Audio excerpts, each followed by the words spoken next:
You are tuned in to Revolution Radio, Windsor's finest variety radio station. And you can join us at St. Clair College's Mediaplex every week for comedy, culture, news, and entertainment.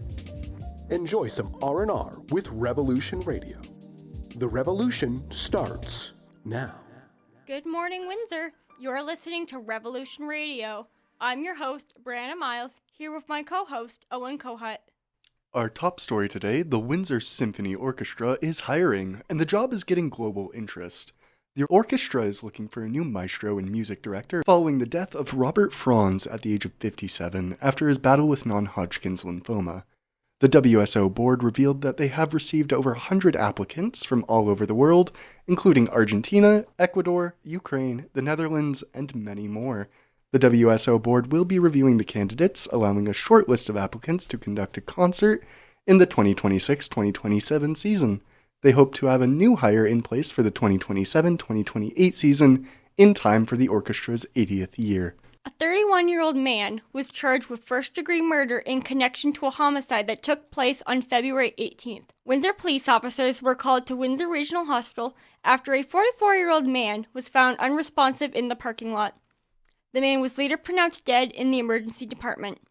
Investigators determined the man had sustained fatal injuries prior to being left at the hospital. Officers identified a suspect and later found him in a residence on the 9,200 block of Borderick Road in LaSalle. Brandon Gerald Lay has since been charged with first-degree murder. The investigation is ongoing, and police are urging anyone with details on this incident to please contact Crime Stoppers or Windsor Police. And in other news, actor Eric Dane, best known for his character McSteamy in Grey's Anatomy and Cal Jacobs in Euphoria, has passed away. The actor was diagnosed with ALS in April 2025 and became an advocate for the disease, publicly pushing for more awareness and research. He was 53 years old and had 2 daughters with his wife Rebecca Gayhart.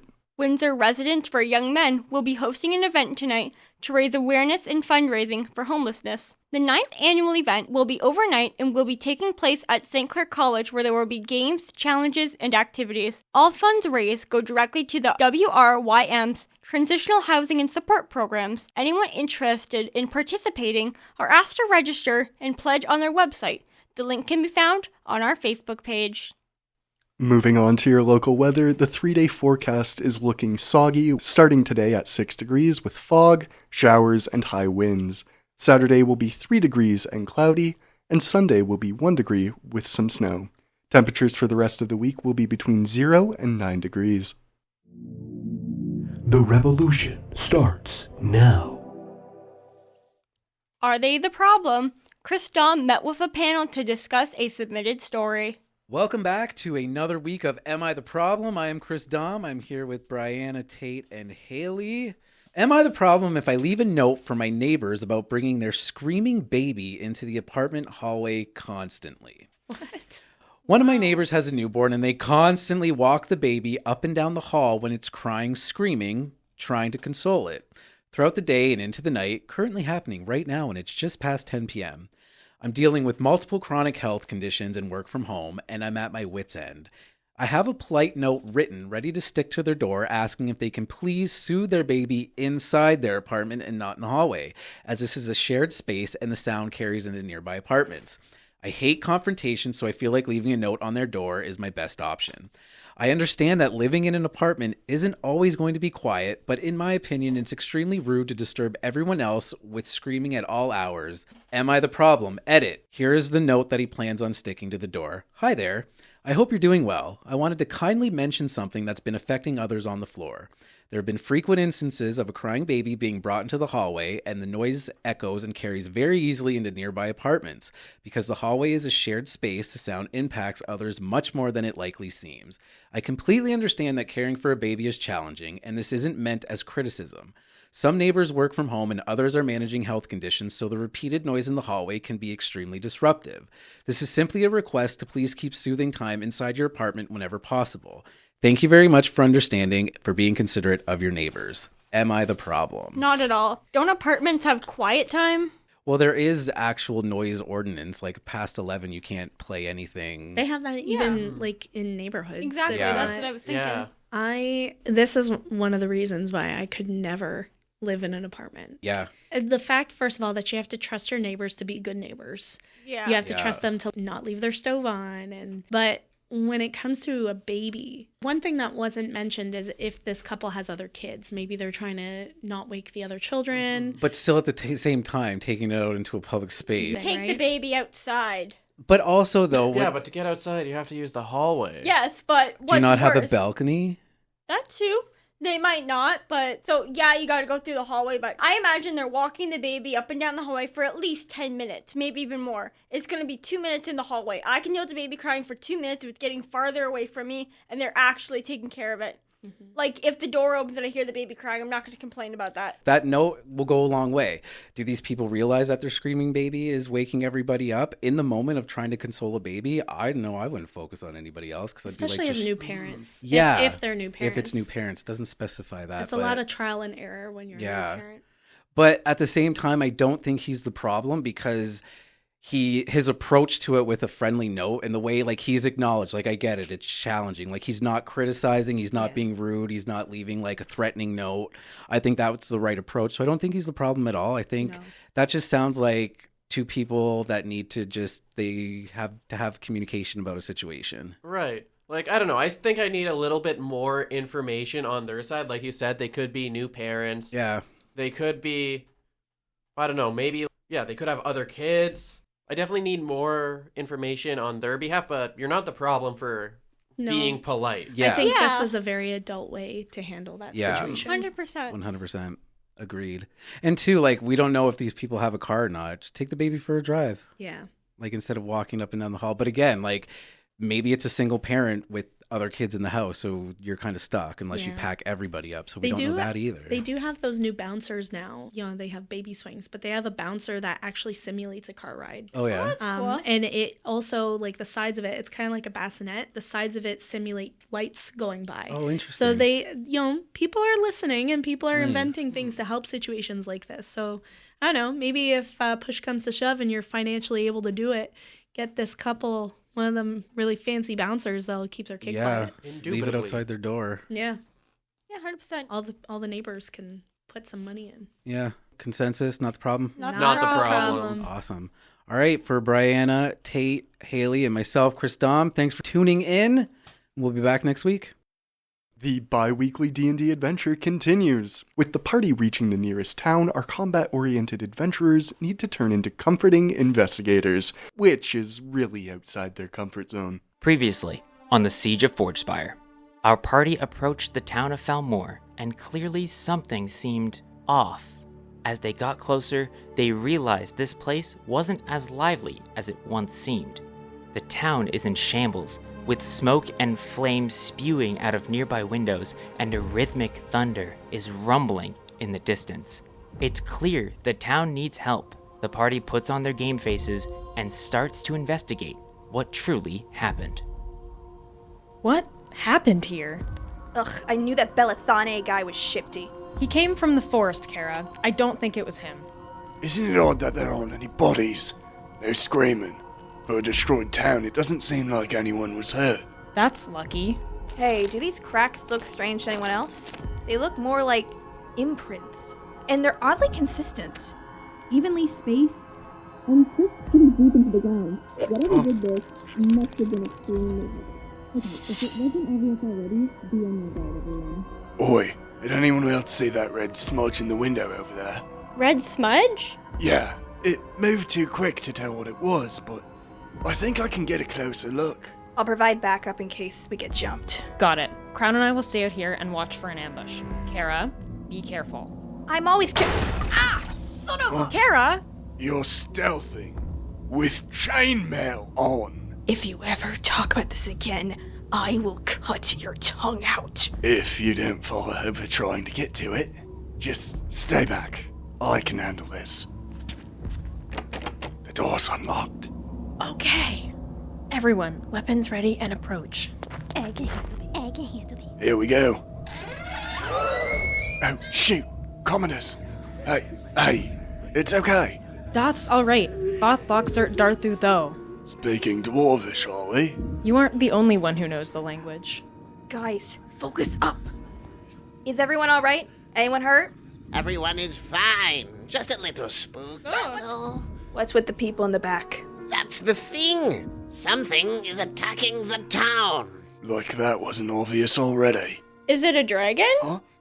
No, nothing like that. We don't actually know what it is. The only one who got a clear look at it is the little one over there. Before you talk with them, would you like to purchase anything?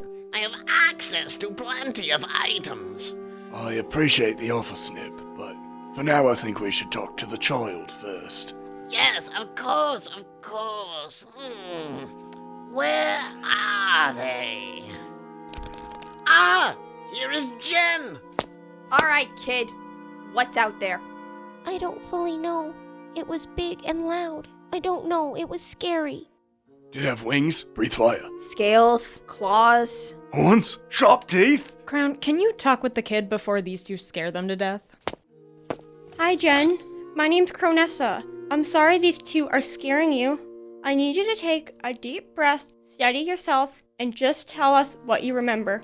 We want to help you. It was very, very big, like a big person. It had a large piece of wood in its hand. Hey, Crow. No, shut up. I don't know nothing else. It was just a really big person. I don't know. That's okay. You did great, Jen. Thank you for your help. Sounds like a giant to me. Agreed. Hey, Snib. See, me and my team here, we're pretty freaking good at what we do. We're gonna need some sort of compensation when we defeat this, whatever it is. Yes, of course. I would love to pay you and your team. If you haven't noticed, though, the town is sort of destroyed. I was thinking some items in your shop here. Oh! This isn't my shop. What? Wait. You were going to sell us things from someone else's shop? You see, that's the thing. Yes, but I am very good at acquiring items. So if you were to defeat whatever is out there, I would be happy to get you some items to help you on your quest. Well, Snib, I would be more than willing to offer my services. Free of charge, of course. What are you doing, dude? I trust in Saloon to protect you all while we slay your attackers. All right, everyone. Let's go slay a beast. The party leaves the shop and attempts to go locate... Snob, but I expect some sort of payment when this is over. Yes, of course. I can scrounge up something. As I was saying, the party leaves the shop and head towards the rumbling in the distance. Crownessa and Kara stay on the ground, patrolling the streets, while Delian and Grayson take the high ground and go along the city's wall. While Kara and Crownessa struggle to see through the dense fog, Delian and Grayson's hunter background work to their advantage, and they're able to make out a silhouette of something. Oi, Delian, you seeing what I'm seeing? Is that a giant? Nay, that's two giants. Two? Where's the other one? It's over to the left by the wall. Wait, is it? Can't your god clear out the fog or something? I can't see anything out here. Saloon is the moon goddess, not the fog goddess. Oi, you guys see that giant? He's taking a leak over the wall. Oh, shit. This has been The Siege of Forgespire Episode 3, The Town of Falmore, a Dungeons & Dragons one-shot created by Jacob Neal, featuring the narrator, played by Joseph Bedard, Kara, played by Natalie Reinhardt, Crownessa, played by Brianna Myles, Delian, played by Teresa Jaworski, Grayson, played by Owen Kohut, Snib, played by Marshall Kewen, Jen, played by Kelly Scheffler, and the Giant, played by Tate Beamer. Thank you for listening to this Revolution Radio production. The Revolution Roundtable gathered to discuss Doug Ford's decision to change the Ontario Student Assistance Program. Hello and welcome to today's Revolution Roundtable. My name is Owen Kohut and joining me is Jonathan Beneteau, Brianna Myles, and Zachary Balog. Today we will be talking about something that will soon be affecting Ontario students looking to get into post-secondary education: Ontario Premier Doug Ford made a public defense towards the decision to cut back on the Ontario Student Assistant Program. Starting for the fall semester, OSAP will rely heavily on loans instead of grants. They will be repaid and will be given out on a needs basis.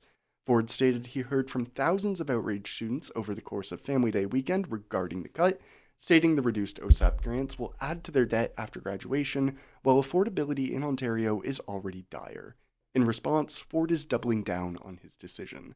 Ontario NDP has started a campaign to reverse the changes to OSAP with an online petition. Everyone, we're students here. I know a couple of us have OSAP. What are your thoughts on this? If you didn't give enough, young people enough reason to vote, you just did. Because I don't see any student who relies on OSAP. The only way I've been able to make it through college is because of OSAP. Mm-hmm. And this just rubbed me the wrong way. Yeah, I'm in very much a similar boat. The only reason I've been able to attend St. Clair and get this education is because of OSAP, and I know I wouldn't have been able to go through with it if those grants weren't available for me. That's the same thing for me here. I was very lucky to pay my second year in full from money saved up, but a lot of families aren't able to do that. I mean, I personally was lucky. I have a pretty big family, especially in my extended family. So I was able to pay off my tuitions through my RESP, and I think the RESP is a really great strategy. But for the people who really, really need OSAP, I'm with you guys. That's a pretty harsh decision, especially when people I know personally also need OSAP. Mm-hmm. And when they're taking out money for OSAP and the tuition costs are so high, that's going to add more to the debt, and I just feel for them. Exactly. Especially during a time when the cost of living is so high. I can guarantee you, probably 1, 2, 3, 4 are probably never going to be able to own a house. Yeah. I hope to one day, but it will take a lot of writing scripts. I mean, there are some programs that are protected, but this is mainly skilled trades and nurses, all that. Those are all protected programs, are actually paying for the tuitions. Mm-hmm. So there are some protected programs that are safe, but many programs that are still kind of important aren't. Yeah. These are drastic changes to what has been a fundamental government assistance program to Ontarians.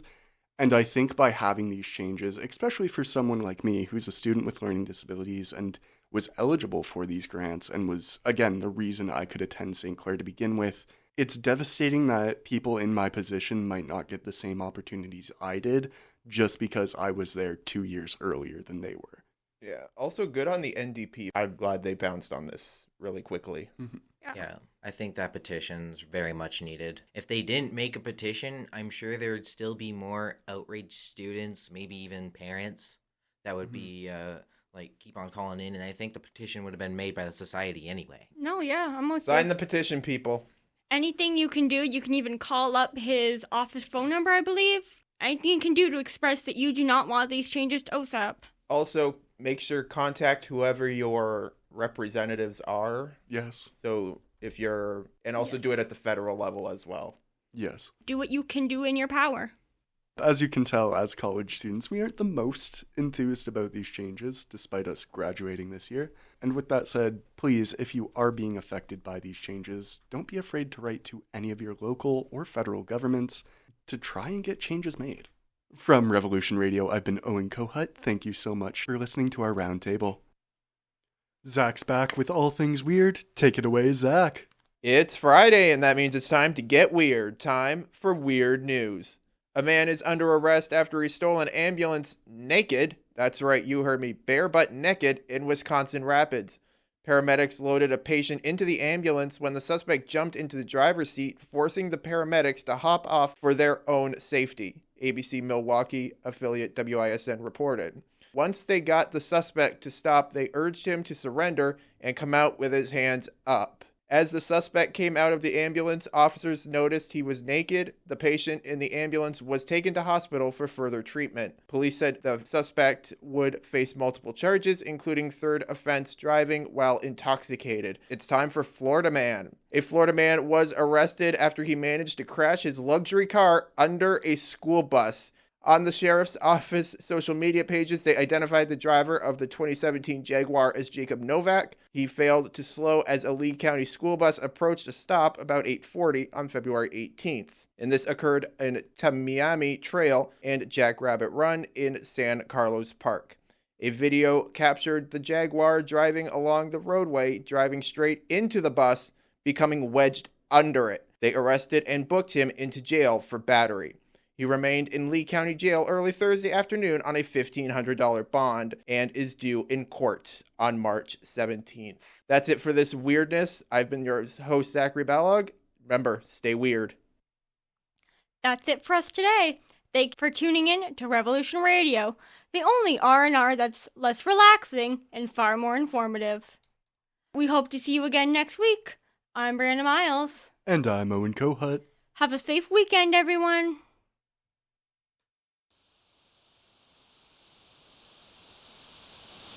Thank you for joining us at Revolution Radio. This show would not be possible without our talented cast and crew.